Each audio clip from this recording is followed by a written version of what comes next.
I was dating Nathaniel's dad when I was 19. We had been dating for 4 months and, we had an accident.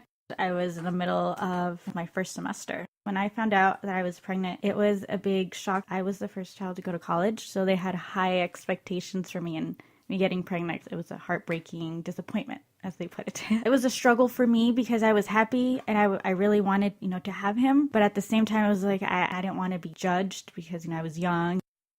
I continued to go to college. I was living at the dorms after my first semester. We got an apartment and we were living together. I was still going to school up until I had him.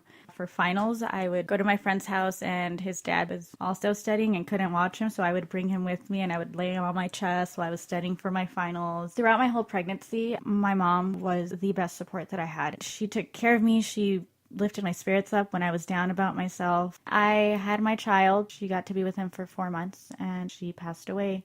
Never in my life would I have thought that I would have to raise a child without my mother. I didn't know what to do. I felt lost.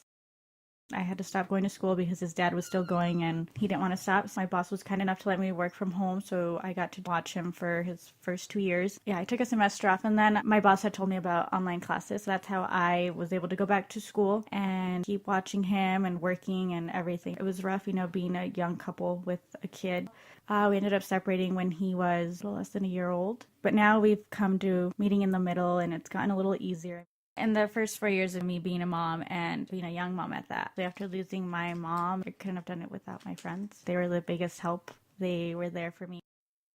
I pretty much live on my own. I take a class or two. It's not full time, but I still work full time. It's a little easier though because we split him evenly. So that's up till now.